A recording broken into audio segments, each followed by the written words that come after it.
தாய் வீடு ஜூன் 2026.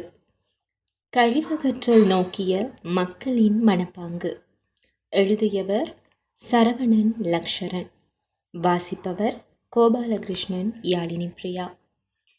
இன்றைய உலகில் நகராக்கம், தொழில்நுட்ப வளர்ச்சி மற்றும் சனத்தொகை பெருக்கம் ஆகிய காரணிகளால் கழிவுகளின் உற்பத்தி அதிகரித்து வருகின்றது. இது தினசரி 2.1 பில்லியன் டன் கழிவுகளை உருவாக்கி சுற்றுச்சூழல் சமநிலையை மீறுகின்றது. குறிப்பாக நகர்ப்புறங்களில் தினசரி உருவாகும் திண்ம கழிவுகள் மனித ஆரோக்கியத்திற்கும் சுற்றுச்சூழலுக்கும் மிகப்பெரிய அச்சுறுத்தலாக மாறியுள்ளது. ஏனெனில் இலங்கையில் நாளொன்றுக்கு ஆயிரக்கணக்கான மெட்ரிக் டன் கழிவுகள் சேமிக்கப்படுகின்றன. மக்கள் பயன்படுத்தும் பிளாஸ்டிக் பொருட்கள், உணவு கழிவுகள், மருத்துவ கழிவுகள் மற்றும் தொழிற்சாலை கழிவுகள் சரியான முறையில் முகாமை செய்யப்படாத போது மண், நீர் மற்றும் காற்று மாசுபடுகின்றன. இதனால் துர்நாற்றம், பூச்சி பரவல் மற்றும் நீர் மாசுபாடு போன்றவை ஏற்படுகின்றன. இதன் விளைவாக பல்வேறு தொற்று நோய்கள், சுவாச நோய்கள் மற்றும் உளவியல் அழுத்தங்கள் கூட உருவாகுகின்றன. உதாரணமாக, அசுத்த சூழல் மன அழுத்தத்தையும் சமூக வெறுப்பையும் அதிகரிக்கின்றது. இவ்வாறான சூழ்நிலையில் கழிவு முகாமைத்துவம் என்பது சுற்றுச்சூழல் பாதுகாப்பிற்கும் மனித நலனுக்கும் அவசியமான செயல்முறையாக மாறியுள்ளது. ஏனெனில் சுத்தமான சூழல் மனநிம்மதி மற்றும் சமூக ஒற்றுமையை வழங்குகின்றது. சூழலியல் உளவியலின் அடிப்படையில் மனிதர்கள் வாழும் சூழல் அவர்களது நடத்தை, மனநிலை மற்றும் சமூக உறவுகளை நேரடியாக பாதிக்கின்றது. அதாவது அசுத்தம், பயம் மற்றும் தனிமையை உருவாக்கி நடத்தை மாற்றங்களை ஏற்படுத்துகிறது. சுத்தமான சூழல் மனிதருக்கு மனநிம்மதி, பாதுகாப்பு உணர்வு மற்றும் நல்ல சமூக வாழ்வை வழங்குகின்றது. இது உளவியல் நலத்தை 30% வரை மேம்படுத்துகின்றது. ஆனால் அசுத்தமான சூழல் மன அழுத்தம், வெறுப்பு உணர்வு மற்றும் சமூக சிக்கல்களை உருவாக்குகின்றது. உதாரணமாக, யாழ்ப்பாணத்தில் குப்பை தேங்கிய வீடுகளில் வாழும் மக்கள் பதற்றத்தை அனுபவிக்கின்றனர். இதனால் கழிவு முகாமைத்துவம் என்பது சுற்றுச்சூழல் தொடர்ச்சியான பிரச்சினை மட்டுமல்லாமல் உளவியல் மற்றும் சமூக பிரச்சினையாகவும் கருதப்படுகின்றது. ஏனெனில் மக்களின் பொறுப்புணர்வு குறைவு சவாலை அதிகரிக்கின்றது. இந்த அடிப்படையில் யாழ் மாநகர சபையின் கழிவகற்றல் நுட்பங்களும் அதனை நோக்கிய மக்களின் மனப்பாங்கும் நடத்தையும் தொடர்பாக இக்கட்டுரை விரிவாக ஆராயுகின்றது. கழிவு என்பது தேவையற்ற அல்லது பயன்படுத்த முடியாத பொருட்களை குறிக்கும். இவை திண்ம, திரவ மற்றும் வாயு வகைகளாக பிரிக்கப்படுகின்றன. திண்ம கழிவுகளை சூழலுக்கும் மனித ஆரோக்கியத்திற்கும் அதிக பாதிப்பை ஏற்படுத்துகின்றன. ஏனெனில் அவை மண் மாசுபடுவதையும் நீர் மாசுபடுவதையும் உருவாக்குகின்றன. வீட்டு கழிவுகள், பிளாஸ்டிக் பொருட்கள், மருத்துவ கழிவுகள், தொழிற்சாலை கழிவுகள் போன்ற முக்கிய திண்ம கழிவுகளாகும். இவை உணவு பழுது, அதாவது ஆர்கானிக், பிளாஸ்டிக், மின்சாதனங்கள் என வகைப்படுத்தப்படுகின்றன. கழிவு முகாமைத்துவம் என்பது கழிவுகளை சேகரித்தல், தரம் பிரித்தல், மீள் பகுப்பாய்வு, மீள் சுழற்சி மற்றும் பாதுகாப்பான முறையில் அகற்றுதல் ஆகிய செயல்முறைகளை உள்ளடக்கியதாகும். இது சுற்றுச்சூழல் பாதிப்பை 50% வரை குறைக்க உதவுகின்றது. உலகளவில் பின்பற்றப்படும் 4R முறையான தவிர்த்தல், குறைத்தல், மீள்படுத்துதல் மற்றும் மீள் சுழற்சி ஆகிய செயற்பாடுகள் கழிவுகளின் அளவை கட்டுப்படுத்தி சுற்றுச்சூழலை பாதுகாக்கின்றன. இம்முறையை தற்போது இலங்கையிலும் பரவலாக்கப்பட்டு வருகின்றது. கழிவு முகாமைத்துவத்தில் 4R முறை பிரபலமாக பல நாடுகளில் பயன்படுத்தப்படுகின்றது. 4R என்பது வட்ட பொருளாதாரத்தின் அடிப்படை தூணாகும். இதன் நோக்கம் கழிவுகளை குறைப்பதோடு மட்டுமல்லாமல் இவற்றை இயற்கை வளங்களை மிக திறமையாக பயன்படுத்துவதையும் உறுதி செய்கின்றது. கழிவு முகாமைத்துவத்தில் தவிர்த்தல் மற்றும் குறைத்தல் ஆகியன மிக முக்கியமான ஆரம்ப கட்டங்களாகும். இங்கு கழிவுப் பொருள் உருவாவதையே முற்றாக தவிர்ப்பது அல்லது அதன் அளவை மூலத்திலேயே குறைப்பது போன்ற நுட்பங்கள் கையாளப்படுகின்றன. இது தேவையற்ற நுகர்வை கட்டுப்படுத்தி சூழல் மாசடைதலை பாரிய அளவில் குறைக்க உதவுகின்றது.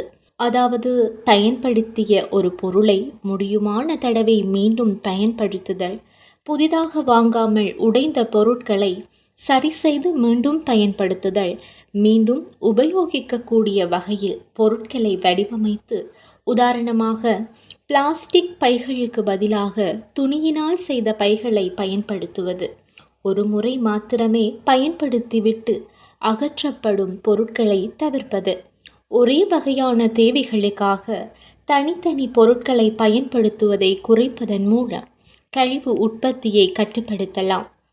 மீள் பயன்பாடு என்பது ஒரு பொருள் கழிவாக இனங்காணப்பட்ட பின்னர் அதனை சூழலுக்கு உகந்த வகையில் மாற்றியமைத்து மீண்டும் பயன்படுத்துவதை குறிக்கும். குறிப்பாக பொலித்தீன், பிளாஸ்டிக், காகிதம் மற்றும் துணி போன்ற பொருட்களே இம்முறையில் அதிகளவில் பயன்படுத்தப்படுகின்றன. மறுபுறம் சில கழிவுப் பொருட்களை பயன்படுத்தி எரிபொருள் உற்பத்தி செய்தல், கழிவுகளை கொதிக்கலன்களில் எரிப்பதன் மூலம் உருவாகும் நீராவியை கொண்டு திசை சுழலிகள் வழியாக மின்சாரம் தயாரித்தல் மற்றும் திரவ வாயு நிலை கழிவுகளை எரித்து சக்தி பெறுதல் போன்ற நவீன நுட்பங்கள் கையாளப்படுகின்றன. மீள் சுழற்சி முறையை பொறுத்தவரை பிவிசி, எல்டிபிஇ, பிபி மற்றும் பிஎஸ் போன்ற பிளாஸ்டிக் வகைகள் பிரதானமானவை. இவையாவும் பொதுவாகவே ஒரே மாதிரியான உட்பொருள்களை கொண்டுள்ளதால் அவற்றை பயன்படுத்தி புதிய பொருட்களை எளிதாக உற்பத்தி செய்ய முடியும். இலங்கையில் கழிவு முகாமைத்துவம். இலங்கையில் ஆரம்ப காலங்களில் வெளியேற்றப்பட்ட குப்பைகளின் அளவு குறைவாகவே இருந்தது. காலப்போக்கில் சனத்தொகையின் பெருக்கம் காரணமாக இலங்கையிலும் அனைத்து துறைகளிலும் வெளியேற்றப்படும் கழிவுகளின் அளவானது அதிகரித்த வண்ணம் காணப்பட்டது. 21% நிலத்தையும் 79 நீர்ப்பரப்பையும் கொண்ட இலங்கையில் குப்பைகளை முகாமைத்துவம் செய்வதில் பாரிய பிரச்சினை ஏற்பட்டது. இதற்காக இலங்கை அரசாங்கம் பல கழிவகற்றும் திட்டங்களை மேற்கொண்டது. இலங்கையில் கழிவகற்றல் முகாமைத்துவத்தை கையாளும் முழு பொறுப்பும் சட்டப்படி உள்ளூராட்சி நிர்வாகத்தையே சார்ந்ததாகும். மாநகர சபை, நகர சபை, பிரதேச சபை என்பவற்றின் சட்ட பிரமாணங்களுக்கமைய அந்தந்த உள்ளூராட்சி நிர்வாகம் கூடுதல் கவனம் எடுத்து இயங்க வேண்டிய கடப்பாடு உள்ளது. வளர்ந்து வருகின்ற நாடாகிய இலங்கையில் ஒரு நாளில் 7000 மெட்ரிக் டன் கழிவுகள் உற்பத்தியாவதுடன் இவற்றில் 60% கழிவுகள் மாகாணத்தில் இருந்தே உருவாக்கப்படுகின்றது. அத்துடன் தலா ஒரு நபர் சராசரியாக ஒரு நாளில் 1-4 கிலோகிராம் அளவுடைய கழிவினை உருவாக்குகிறார். உற்பத்தியாகின்ற கழிவுகளில் 3500 மெட்ரிக் டன் கழிவுகள் மாத்திரமே இலங்கையில் நகர சபைகள், மாநகர சபைகள் மற்றும் பிரதேச சபைகள் ஊடாக சேகரிக்கப்படுகின்றன. நிதி பற்றாக்குறை, கழிவகற்றலுக்கான போதிய திட்டமிடலின்மை, தொழில்நுட்ப வசதியின்மை, திறன் வாய்ந்த பயிற்றப்பட்ட தொழிலாளரின்மை, வாகன போக்குவரத்து வசதிகளின்மை போன்ற காரணங்களினால் மேற்கூறப்பட்ட நிறுவனங்களால் வினைத்திறனான சேவைகளை வழங்க முடியாதுள்ளது. இலங்கைக்கான சிறந்த திண்ம கழிவு முகாமைத்துவ தந்திரோபாயத்தினை வழங்கும் நோக்கில் நிலநிரப்புகை திட்டம், சுகாதார கழிவுகளை சக்தியாக மாற்றுகின்ற செயற்திட்டங்கள், கழிவுகள் இல்லாத இலங்கையை உருவாக்கும் திட்டம் என்பன மேற்கொள்ளப்படுகின்றன. இலங்கையில் ஆரம்ப காலத்தில் கழிவகற்றும் நடைமுறைகளாக எரித்தல் மற்றும் புகைத்தல் போன்ற முறைகளே காணப்பட்டன. எனினும் தொழில்நுட்ப முன்னேற்றத்தின் விளைவாக கழிவகற்றல் முகாமைத்துவம் பெரும் வளர்ச்சி கண்டுள்ளது. தற்போது 3R முறை பரவலாக பயன்படுத்தப்படுவதுடன் வீதிகளில் குப்பைகளை தரம் பிரித்து சேகரிப்பதற்கான கூடைகளும் வைக்கப்பட்டுள்ளன. குறிப்பாக சுற்றாடல் அமைச்சின் தரவுகளின்படி இலங்கையில் நாளொன்றுக்கு சுமார் 932 மெட்ரிக் டன் பிளாஸ்டிக் கழிவுகள் சுற்றுச்சூழலில் கலக்கின்றன என்பது குறிப்பிடத்தக்கது. அதில் சுமார் 300.30 மெட்ரிக் டன்கள் சேகரிக்கப்பட்டு மீதி 632.18 மெட்ரிக் டன் பிளாஸ்டிக் கழிவுகள் சுற்றுச்சூழலுக்கு வெளியேற்றப்படுகின்றன. சுற்றுச்சூழலுக்கு வெளியிடப்பட்ட 419.47 மெட்ரிக் டன்கள் திறந்த வெளிகளில் எரிக்கப்படுவதாகவும் இதில் 38.48 மெட்ரிக் டன்கள் மறுசுழற்சி செய்யப்படுவதாகவும் அமைச்சு தெரிவித்துள்ளது. இலங்கையில் கழிவகற்றலுக்கு பரவலாக குப்பை மேடுகளே பயன்படுத்தப்பட்டு வருகின்றன.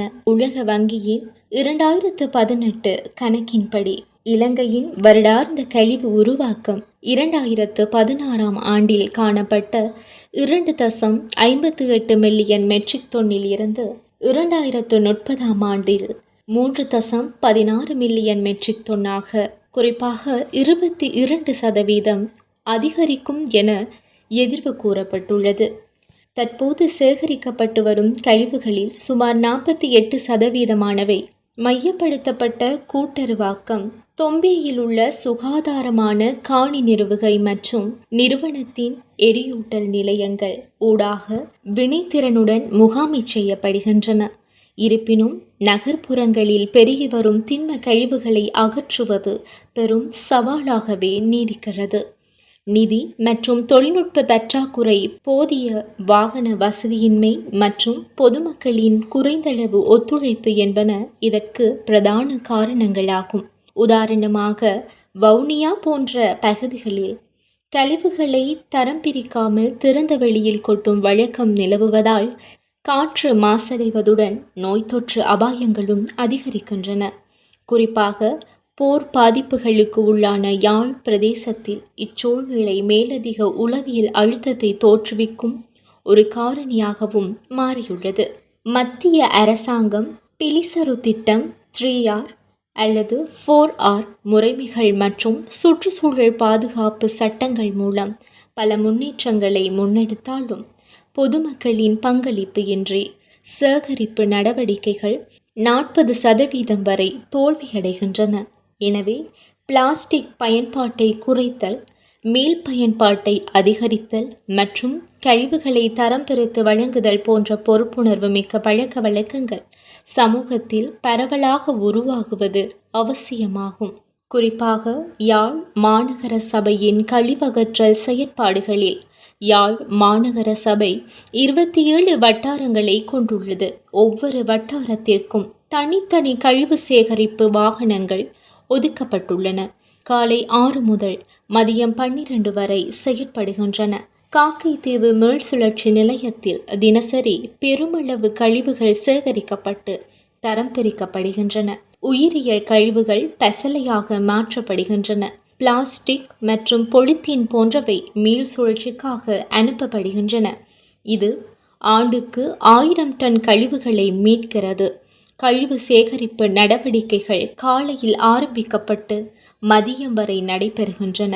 இதற்காக பல தொழிலாளர்கள் கடின உழைப்புடன் பணியாற்றுகின்றனர்.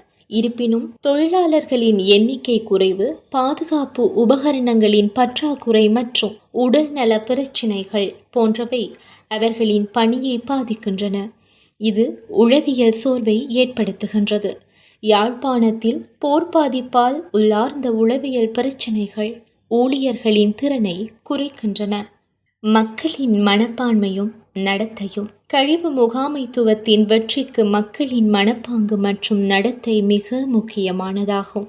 ஆய்வுகள் 70% தோல்வி மக்கள் ஒத்துழைப்பின்மை காரணம் என்று காட்டுகின்றன. ஆய்வின் போது சில மக்கள் மாநகர சபை ஊழியர்கள் சரியான நேரத்தில் கழிவுகளை சேகரிக்க வருவதில்லை என்றும் குற்றம் சாட்டினர். இதன் காரணமாக வீடுகளில் கழிவுகள் தேங்கி துர்நாற்றம் மற்றும் சுகாதார பிரச்சினைகள் உருவாகுகின்றன என அவர்கள் தெரிவிக்கின்றனர். அதேவேளை சிலர் தங்களது கழிவுகளை தரம் பிரிக்காமல் வழங்குவதும் வீதியோரங்களில் கொட்டுவதும் கண்டறியப்பட்டது. இது சுற்றுச்சூழல் பொறுப்புணர்வு குறைவை காட்டுகிறது. சில குடும்பங்கள் கழிவுகளை மீள் பயன்பாடு மற்றும் மீள் சுழற்சி செய்வதில் ஆர்வம் காட்டினாலும் பெரும்பாலான மக்களின் விழிப்புணர்வு குறைவாகவே காணப்படுகின்றது. குறிப்பாக பிளாஸ்டிக் பயன்பாடு அதிகரிப்பது சுற்றுச்சூழலுக்கு மிகப்பெரிய பாதிப்பை ஏற்படுத்துகின்றது. சூழலியல் உளவியலின் அடிப்படையில் பார்க்கும்போது மனிதர்கள் வாழும் சூழல் அவர்களது மனநிலையையும் நடத்தையையும் மாற்றுகின்றது. அசுத்த சூழல் PTSD, அசுத்த சூழல் PTSD, அசுத்த சூழல் PTSD போன்ற உளவியல் பிரச்சனைகளை அதிகரிக்கின்றது. அசுத்தமான சூழலில் வாழும் மக்கள் மன அழுத்தம் மற்றும் வெறுப்பு உணர்வுகளுக்கு ஆளாகுகின்றனர். ஆனால் சுத்தமான சூழல் மக்களிடையே ஒற்றுமை, ஆரோக்கியம் மற்றும் சமூக நலனை மேம்படுத்துகின்றது. கழிவு முகாமைத்துவத்தில் காணப்படும் சவால்கள் என்னும் போது கழிவு முகாமைத்துவத்தில் பல்வேறு பிரச்சினைகள் காணப்படுகின்றன. மக்கள் கழிவுகளை தரம் பிரிக்காமல் வழங்குவது, கழிவு சேகரிப்பு வாகனங்களின் பற்றாக்குறை, தொழில்நுட்ப வசதியின்மை மற்றும் ஊழியர்களுக்கான பாதுகாப்பு உபகரணங்கள் குறைவாக இருப்பது போன்றவை முக்கிய சவால்களாகும். இதற்கு மேலாக பொதுமக்களிடையே போதிய விழிப்புணர்வு இல்லாமை மற்றும் திறந்த வெளிகளில் குப்பைகளை கொட்டும் பழக்கம் சுற்றுச்சூழல் மாசுபாட்டை அதிகரிக்கின்றது. யாழ்ப்பாணத்தில் 60% கழிவுகள் திறந்த வெளியில் சேகரிக்கப்படுகின்றன. குறிப்பாக பிளாஸ்டிக் கழிவுகளின் அதிகரிப்பு மனித ஆரோக்கியத்திற்கும் இயற்கை வளங்களுக்கும் தீங்கு விளைவிக்கின்றது. இது உளவியல் ரீதியான சமூக பயத்தை உருவாக்குகின்றது. இவ்வாறான சவால்கள் காரணமாக துர்நாற்றம், நோய்கள் பரவல் மற்றும் சமூக ஆரோக்கிய பாதிப்புகள் ஏற்படுகின்றன.